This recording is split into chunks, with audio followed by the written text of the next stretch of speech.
Hi అండి అందరికీ. ఈరోజు భోగి స్పెషల్ ఏమంటే తెలుసా? కలర్ రైస్, చికెన్, వడలు.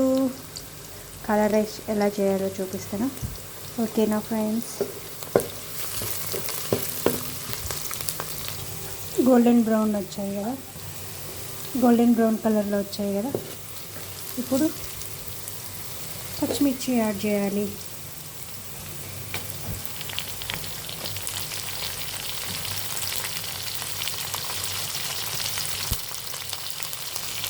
బిర్యానీలో కొన్ని టమోటాలు ఎక్కువ పడతాయండి. బిర్యానీ కాదు, కలర్ రైస్, టమోటా రైస్ అనుకోండి. మీరైతే ఏం పేరు పెడతారో కామెంట్ చేయండి, ఓకేనా? ప్రాసెస్ చూసి. మసాలా పేస్ట్ చూసారా? ఎండు కొబ్బరి, అల్లం, తెల్లుల్లిపాయలు అంతే మిక్సీ కొట్టి దీంట్లో ఒక స్పూన్ వేయాలి. స్పూన్ అంటే స్పూన్ కాదు, నేను వేసేలాగా మీరు కూడా వేసుకోండి.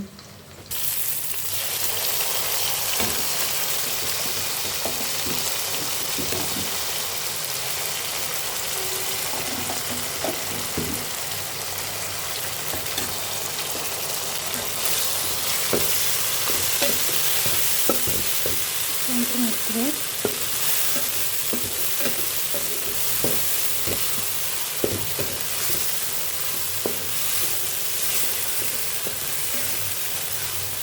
ఇది బాగా పచ్చివాసన పోయేలాగా వేసుకొని ఆ తర్వాత టమోటాలు వేసుకోవాలి. బాగా మగ్గింది కదా, ఇప్పుడు టమోటాలు వేసేసుకోవడమే.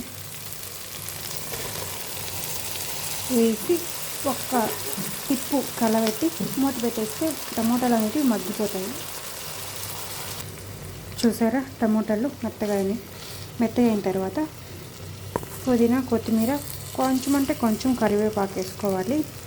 ఇట్లా మసాలాలు అంటూ ఏముండవండి, ఇంతే మసాలాలు. కావాలనుకుంటే మీరు కారం కొంచెం ఎక్కువ తినేలాగా అయితే కొంచెం కారం వేసుకోండి, అంతే. చూసారా? కొత్తిమీర, పుదీనా, కొంచెం కరివేపాకు.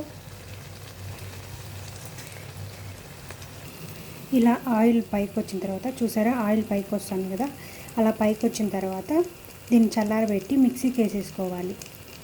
ఎందుకంటే అందరూ టమోటాలు, పుదీనా, కొత్తిమీర ఇవన్నీ తినరు కదా, అన్నీ తీసి పక్కన పెడుతుంటారు. అదే మనం మిక్సీకి వేసేసినామనుకో దాంట్లోనే కలిసిపోతుంది.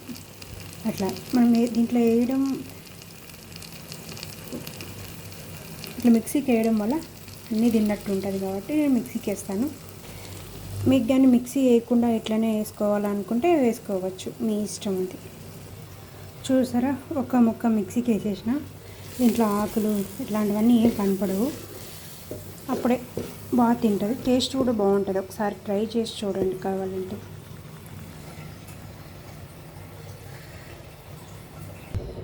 చూసారా? ఎసరు వేసేసాను. వాటర్ వేసిన తర్వాత ఇవి బాగా తెల్లిన తర్వాతనే మనం బియ్యం వేసుకోవాలి. తెల్లక ముందు బియ్యం వేయకూడదు. చూసారా? ఎసరు అనేది ఇలా తెల్లిన తర్వాత బియ్యం వేసుకుందాం. చూసారా? బియ్యం వేసుకున్నాక కలబెట్టుకొని మూత పెట్టేసి ఉడికించుకోవడమే. వాసన మాత్రం సూపర్గా వస్తుంది. చూసారా? బిర్యానీ కాదు, ఏందో పేరు మీరే పెట్టండి, నాకు వచ్చిన స్టైల్ ఇది.